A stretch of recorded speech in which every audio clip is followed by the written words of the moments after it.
Welcome to the Ultimate Coach Podcast, Conversations from Being, inspired by the book, The Ultimate Coach, written by Amy Hardison and Alan Thompson.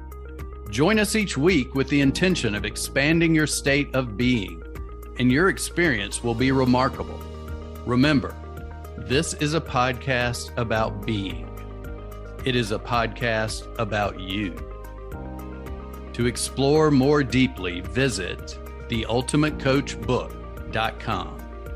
Now, enjoy today's conversation from Being. We are back. Welcome to the Ultimate Coach Podcast. This is one of your fabulous three hosts, Ross Weitzer, and I have the miraculous Judy Thureson to have a chit chat with me today. Judy, hello.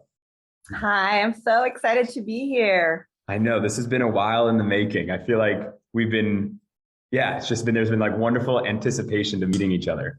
Yes, but I feel like I already know you because I've been stalking you. No, I'm kidding. I've been watching your videos and I just love, I think I mentioned to you, I don't know if it was directly or indirectly, but your podcast with John Patrick, his name? John Patrick Morgan.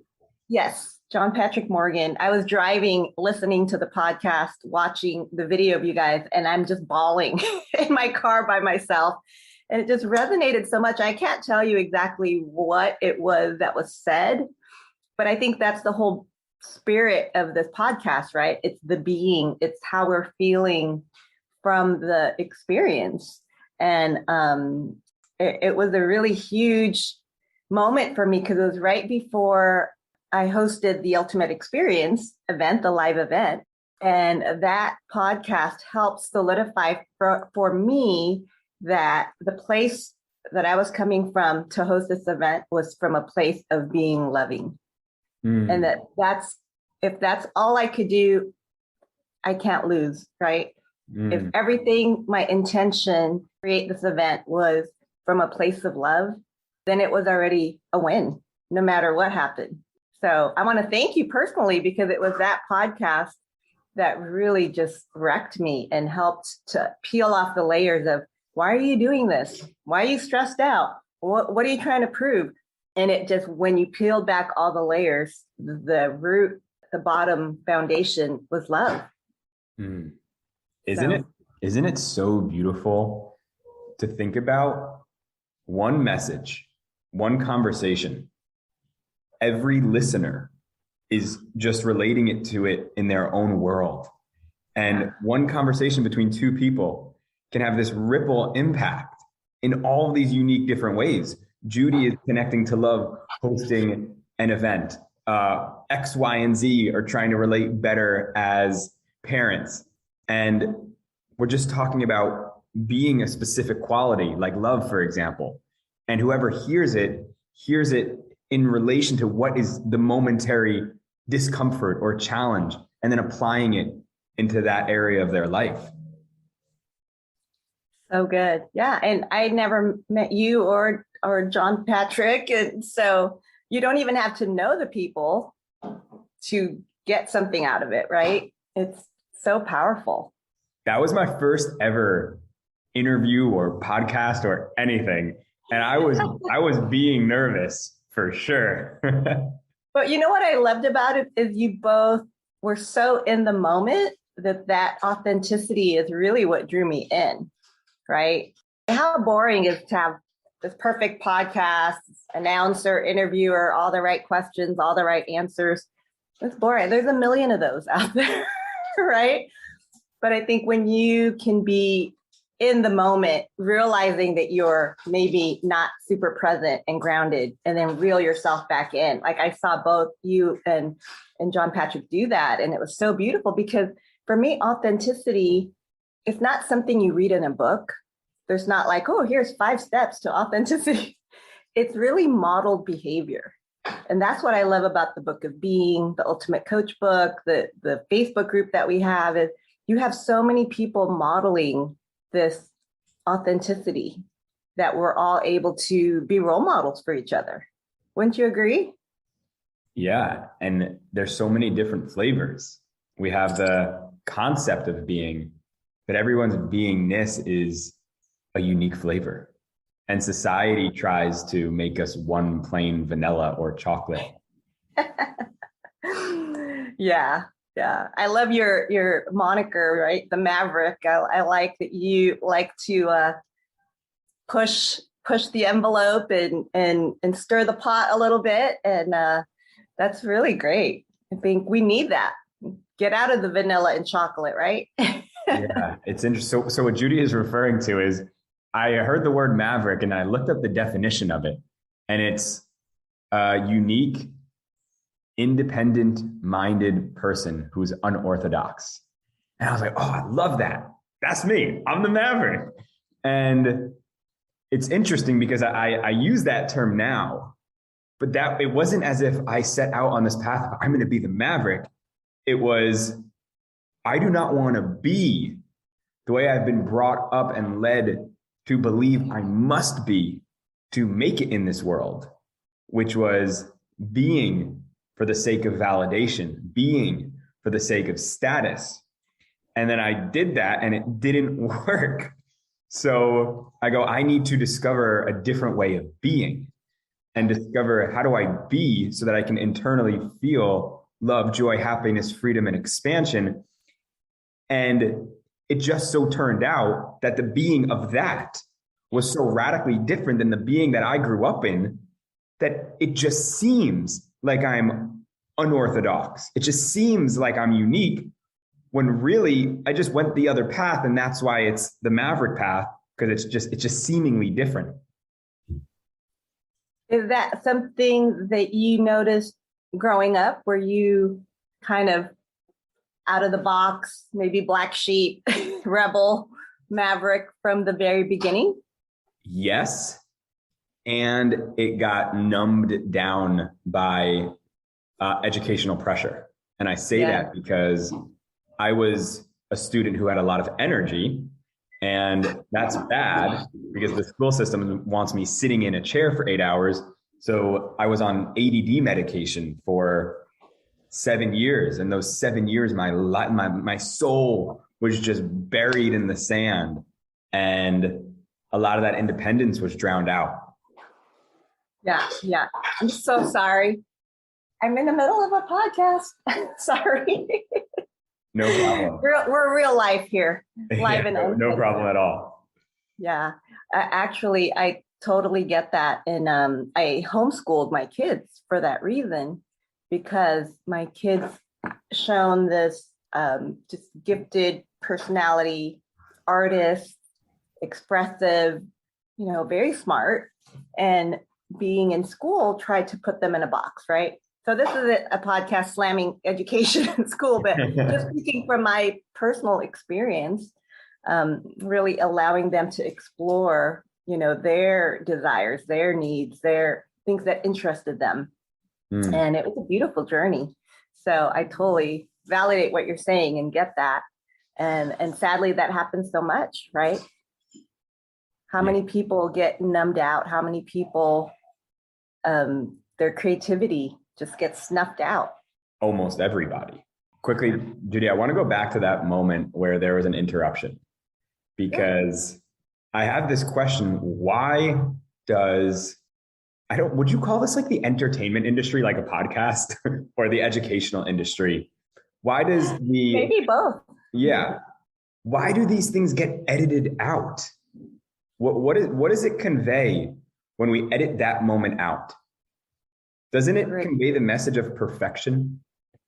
Because how beautiful is that moment? Oh, Judy is just like the rest of us, who has children and a partner, that life. And why are we constantly trying to make up artists our life into be something that it's not?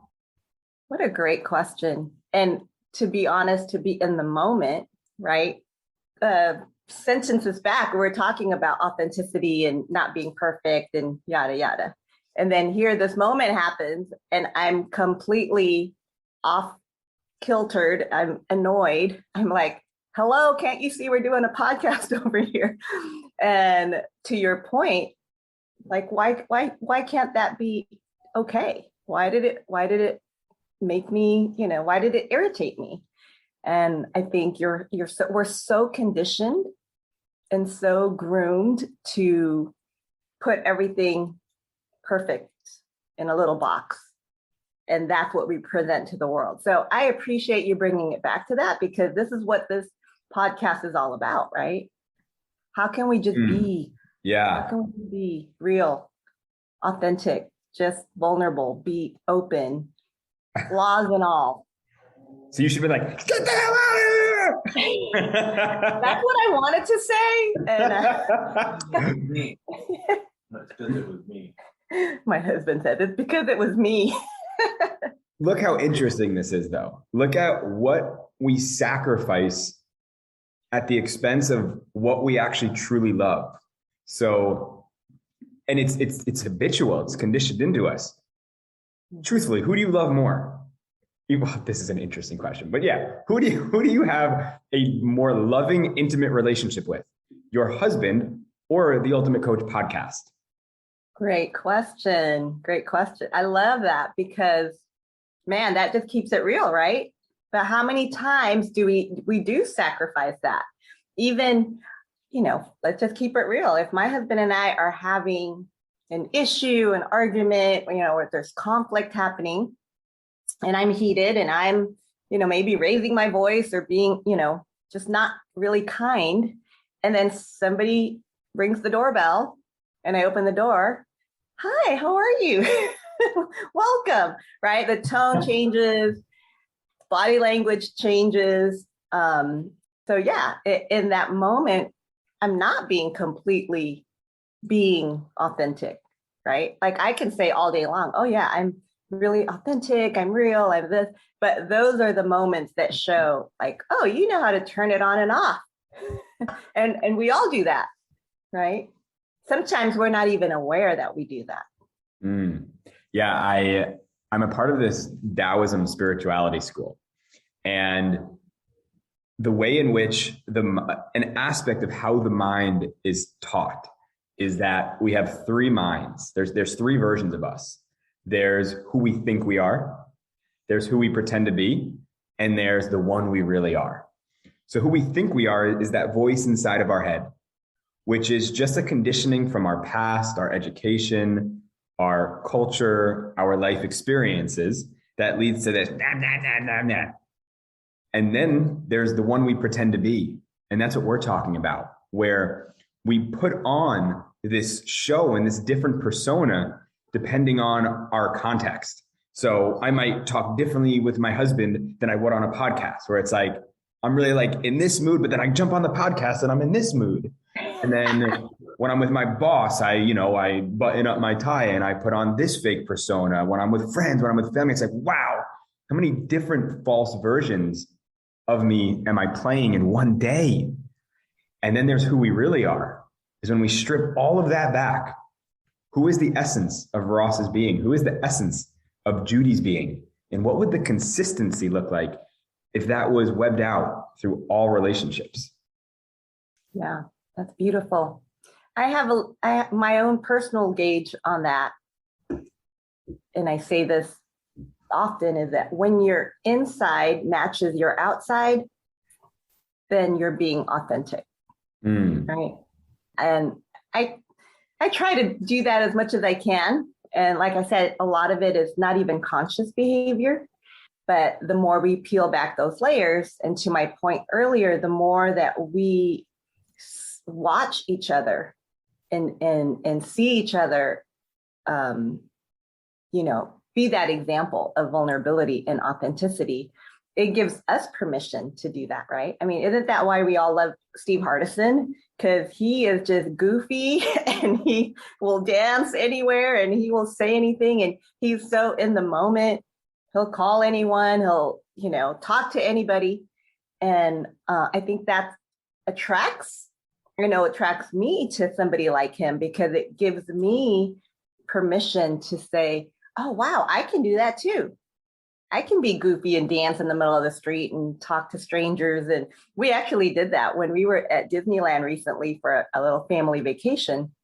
We were really immersed in this book of being, and my husband and I have read the book, and we talk about it, and so while we were in line, this like hour-long line, instead of being irritated, it's hot, we're hungry, we're cranky, we really use that time to connect with the people around us and get to know people in the line with us. And my kids, who are teenagers, are looking at us like we're crazy, like, why are you talking to strangers? I said, they're not strangers, we're all one. And they're like, well, how do you know they're not, serial killers or whatever? And so I think it's great. We're in Disney World. Hello. Happiest place on earth, right? But I love that we get to model that for our kids, right? And I mean, but how many of us were taught, don't talk to strangers? And so now we're modeling, oh yeah, talk to strangers, just connect, love each other and be one. Well, actually think about how interesting of a contradiction it is. It's okay to talk to strangers. Wait a second, did I just use the word stranger? It's like, I actually still refer to them with the word stranger. Yeah. No, the stranger is one. Wait, I just said the stranger is different, but then he's also one. What the? Yeah, exactly. Wow, look, think about how crazy this is. I never thought about this till this moment, that essentially society is using a word that if you don't know somebody, they're strange. Wow. I was the first time I ever actually contemplated that. Yeah, me too. I never connected being strange to a stranger. But yeah, wow, that's interesting. My mind is blown right now. I'm not joking. So we're going to go around talking to, I don't know, maybe we should call them something different. They're just people, right? We're all one and Friends. And that's what's something I do love about my husband is my husband has never met a stranger. Meaning if you get in an elevator with my husband, by floor 6, you will have his phone number. You guys are going to have lunch plans. He's that person. He just connects and loves everybody. And so it wasn't hard for him. But for me, it's a little bit more a learning experience, something I'm growing into. And I do love it. And I love having met Steve, and I was one of the 6-pack. I don't know if you know that, but we drove with Steve from Arizona to California, and we spent probably a good 10 hours with him. And that was something that will leave a lasting impression on me, with his ability to really look at the world as his playground of friends in the playground and just loving people. We would be in the car on the freeway, going super fast, and he's looking at people in other cars saying, oh, look at that guy over there. Doesn't he look nice? I bet you they're going to have a really good day today. And look at that guy. I mean, he's just creating these stories in his mind about people in the cars, on the freeway. And I just thought, wow, that's so fun to be able to look at life in that way, right? Instead of being annoyed at the traffic, you're creating these stories of like, wow, I bet you that guy's a really great husband to his wife. And look at those kids. I bet you they're going to have a really wonderful day today. Yeah, the way I'm seeing it is most of us are just in our own story, thinking about our own story in that moment. And he's he's intentionally putting the story on others, which is wonderful. I never really thought about it through that context. Something I just wanted to bring into this conversation, because I think it's really beautiful, is I want the listeners to just take a moment to observe how Judy and I are barely talking about being, and we're barely talking about the book of being. But what we are doing, and this is how the book has impacted me, is the entire time our conversation has danced in and out of us reflecting and us sharing how we're being in different contexts and exploring that. And subconsciously, that's what the book has done. It's led to me seeing and communicating and focusing on being in just a plethora of different contexts. And one thing that you were talking about earlier that I think would be interesting for us to share on is you were talking about authenticity and where we are showing up authentically, where we're not. I'm curious, and I want to share as well, what's an area where you're currently you're currently discovering new authenticity. You're currently seeing where there isn't the ultimate authentic Judy. Yeah, I will tell you, it's definitely in my marriage. Like I shared with you before we started the podcast, we've been married 25 going on 26 years. It's a long time, right? And I'm just speaking for myself. It's easy to take things for granted, or it's easy to get cynical and feel like, that's how it's always been. It's not going to change. So you just live with it. You just get resigned to different things that may be, not super optimum in your marriage, in my marriage. And what I realized is that there is this programming for me to see the worst in very, how do I put this? In very subtle ways, right? So back to Disneyland. Okay. So we were at Disneyland. We were in line. We're in line for an hour. We're hot. We're hungry. And my husband's trying to get my attention and I can't hear him. He's like 4 people behind me and he's calling my name and I can't hear him because I'm probably talking to, people in front of me. And next thing you know, he's tapping me on the back. He's like 3 little taps, no words, just 3 taps. And for me, that nonverbal communication of those 3 taps, my story right away was like, you're so rude. You're so mean. You're so unloving. You're so harsh. What's wrong with you? If you guys can see Ross's face right now, his jaw is like dropped to the floor. I'm giving you an insight to the mind of a woman, okay? Of a crazy woman. And so I was able to stop myself and realize, wow, where did that story come from? From 3 little taps. And so I even said this out loud. This is something that we're working on and something that I was just being a little cheeky, a little sarcastic, but I said, honey, I looked at him, I said, I'm going to create a new story. I'm going to create a new story that you're tapping me because you want my attention, because you love me, you want to look in my eyes, and you want to connect with me. And we just kind of laughed about it. And the rest of the weekend, when I would get irritated about something or I had this story going on, I would say it out loud. I said, honey, I'm going to create a story that you said that in the nicest tone and that you're so kind and so loving. And he was kind of annoyed by it, but we laughed about it. And by the end of that weekend, we were able to go and have a date. And just him and I, we went to the beach. We were dreaming together, creating together. And it was such a beautiful connection that I haven't felt in a long time. And I think it was because I didn't allow those old stories, the programming, like I said, 25, 26 years is a long time. How long has that been in there of this irritation and aggression? And you know what I'm saying? Does that make sense? Yeah, I'm amazed. I'm coming to understand the challenges of intimacy and connection in romantic relationship. And I can imagine the resistance to doing that. The resistance to, I'm going to change my story. Because when the story is built up for such a long time, there's like righteousness grows. And there's this guilty pleasure in that moment of I'm right and this is the story. And to change that over and over again is being courage. Wow. And you know what? Who are we without our stories?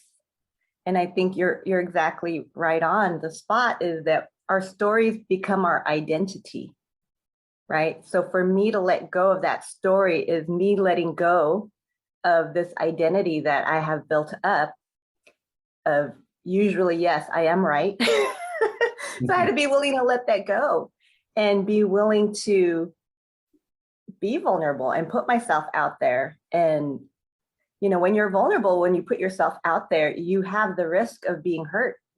I had the risk of saying that, hey, I'm going to create a new story that you love me, and he could have just said, F you.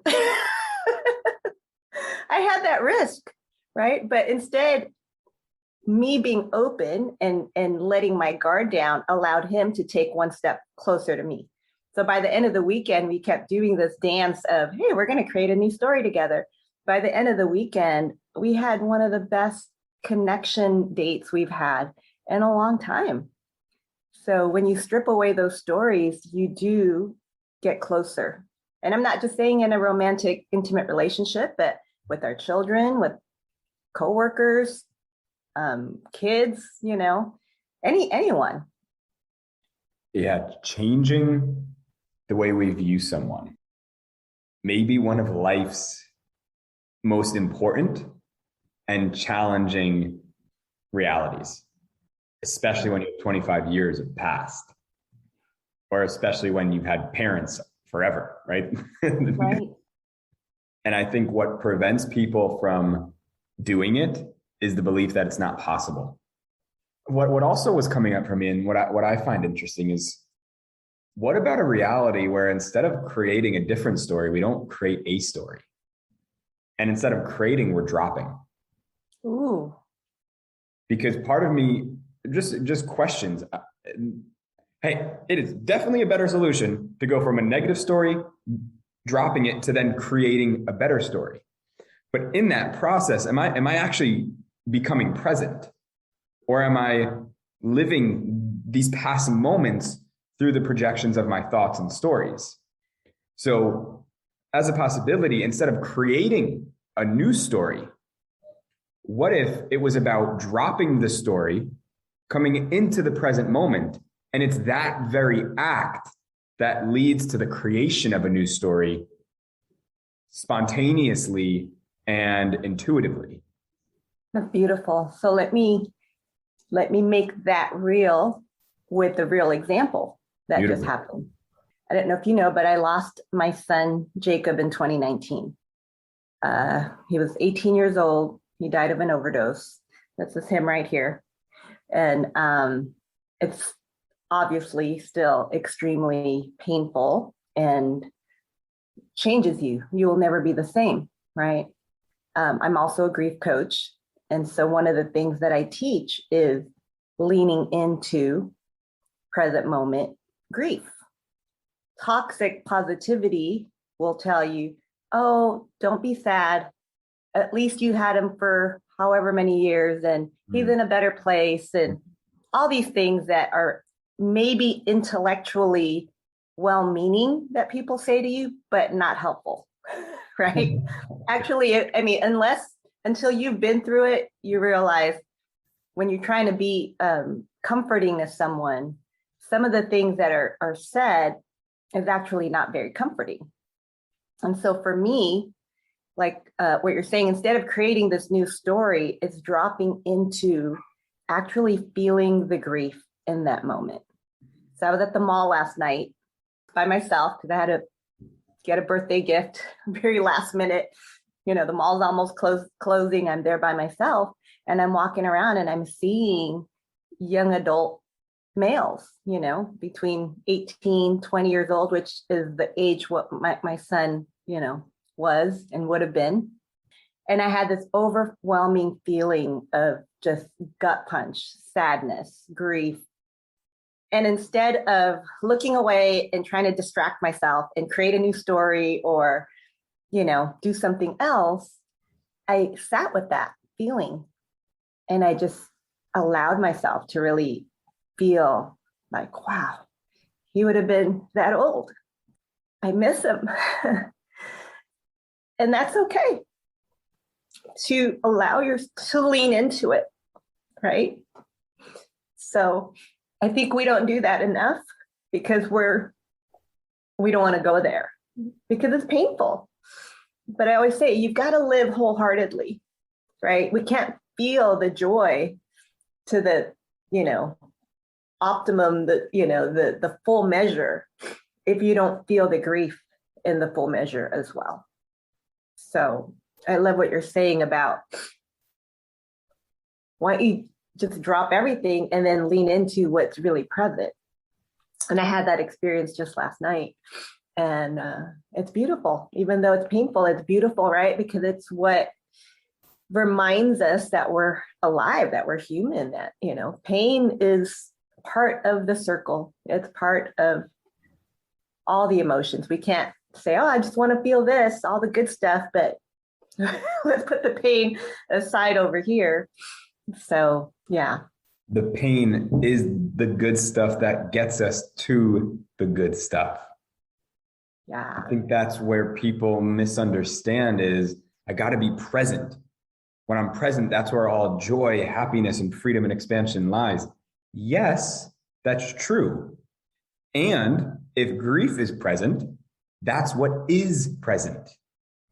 And that doesn't mean that happiness and joy is not existent. It just means it's underneath the grief. And by being with the grief, we love the grief, and the grief moves on. And that's where that inner peace and that feeling that we actually want is. I thank you for feeling comfortable in my presence to share your story. I have no understanding or knowing of what it would be like to be in your shoes. And I just want to say I could just witness it, and thank you. Thank you. I was thinking about this because recently I was going through the process of a conscious uncoupling, how society usually calls it breakup. And I'm like, whoa, this is actually so interesting. How many people will say, I'm sorry? And I'm like, but I just told you I'm feeling expansive. Then you say, I'm sorry. And now I'm like, wait, am I supposed to feel more sad? Right? And it's like, there's that communication to me is saying sadness is a problem. I'm sorry you're experiencing it. Why are you sorry for my present sadness? Right. As opposed to saying, how beautiful. I want to celebrate you for going through a challenging experience and honor whatever you're feeling. Oh no, I'm so sorry. I'm so sorry. Are you okay? Yeah, and I think that happens because we are ill-equipped and we don't know, right? Like me crying or grieving, people don't know what to do with that. So they say stupid things or they say I'm sorry or what, just because they're not equipped. And I always say this is that responsibility is on the griever to share what they need, right? So what you just said is beautiful because wow, if someone's going through a breakup or an unconscious uncoupling or conscious uncoupling, right? That would be a great thing to say to them. Like, wow, that's so beautiful. That's so courageous. I love that you're leaning into that, and what are you learning? What's happening with that? How has that changed you? Yeah. And an important piece you said in my communication of this awareness, it's not me pointing the finger saying these people are doing ill harm intentionally. Intentionally, they mean only well. It's just so interesting because I'm like, the hardest part of all of this is dealing with everybody else that can't handle this moment of me sharing this, where I can't tell you the amount of times I had to console the person I told. Like I'm at a coffee shop with a human and we have a brief relationship where we see each other a couple times in the coffee shop, and I'm spending the next 20 minutes saying, no, everything's going to be okay. I'm like, this is ridiculous. Wow. That's funny. That's funny. Well, how are you doing, by the way, with all that, with your relationship? And it's just, it has been the most miraculous journey into myself. It's been one of the first times in my life where I've finally got to a place where I allow emotions to be present without having to understand them. So good. Sadness is there, and I'm just going to be sad and cry. Yeah. Why the hell do I need to understand why it's there? Right. Because in trying to understand, I'm saying, no, I ain't going to be with this. Let me try to understand it, control it, figure it out. And I was laughing to myself. It's like people have, I don't know if people, but I imagine it's like there's this expectation of, oh, I need to handle this really well. And I was just laughing to myself. I'm like, Ross, you're 29 years old. This is only the second time in your life you've ever done this experience before. There's no knowing how. Just allow it and be with it. And that's it. Yeah. Yeah. I think you just hit the nail on the head. That is what being is all about. Not trying to understand it, not trying to analyze it, not trying to explain it, make it look pretty, but it just is. That's the beauty of it, right? And it's so beautiful. This is why this podcast is special, is because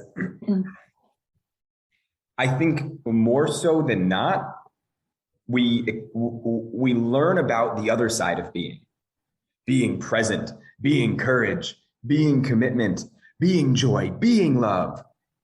Beautiful, yes. Yeah. It's the other stuff that is getting in the way of that. Yeah. So how important it is for us to emphasize that sadness, that grief, that shame, that guilt. All of those are also being.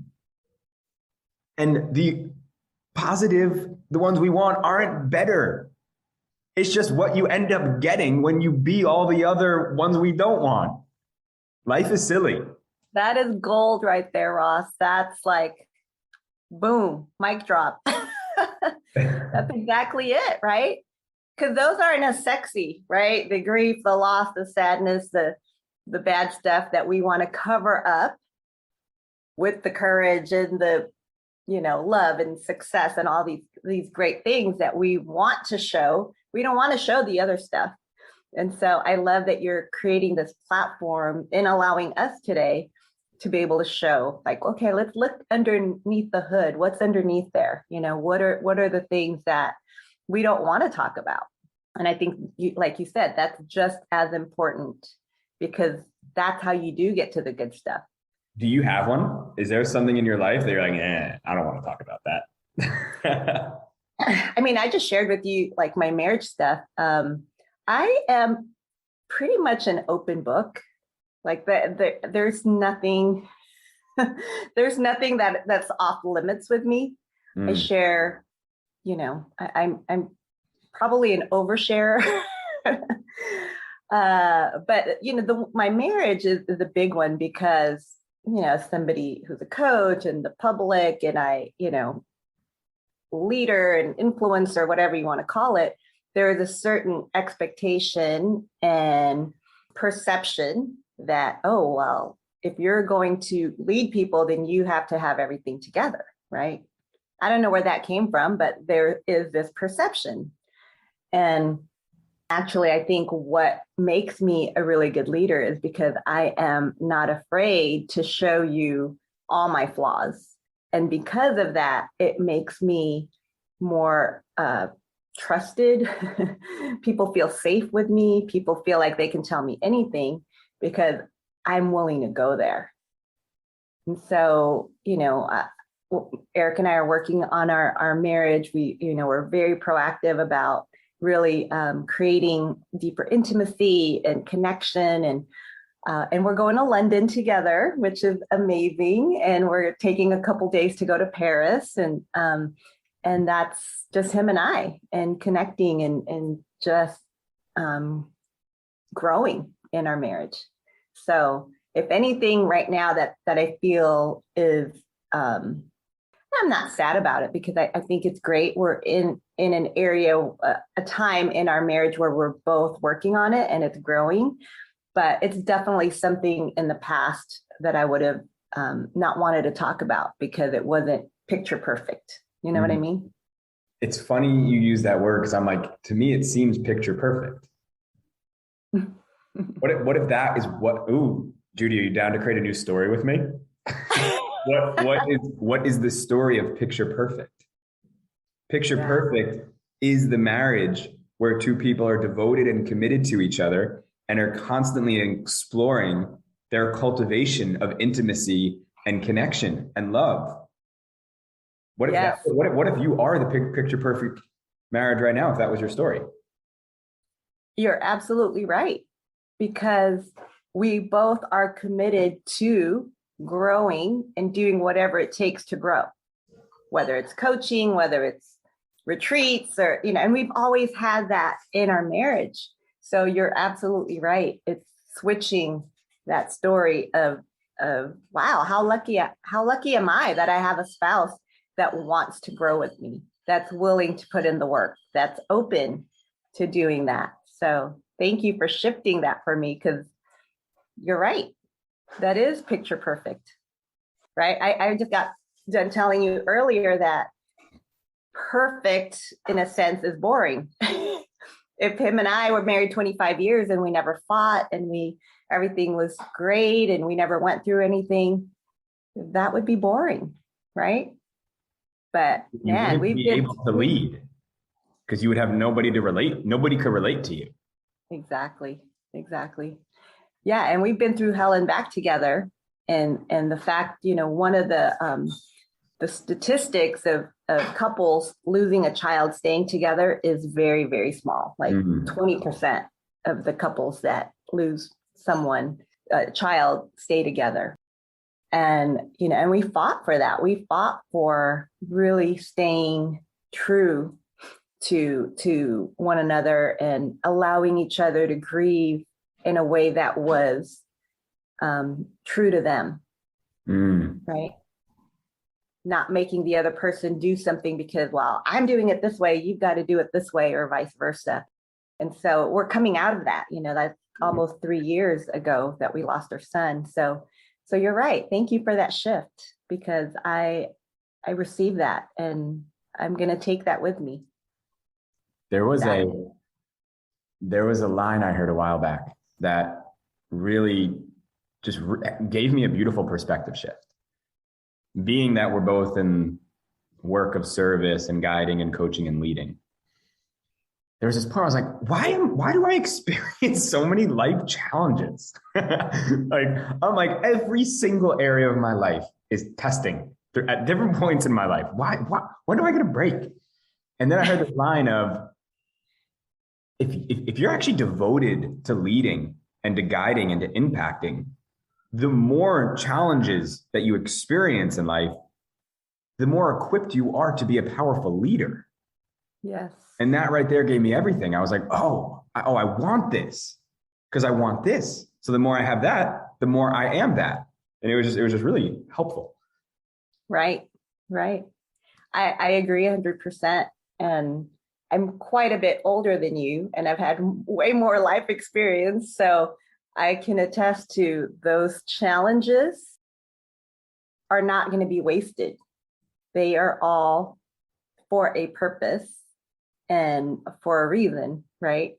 My husband says this often, and I love it. It's a great picture of stewarding our suffering. How are you stewarding your suffering?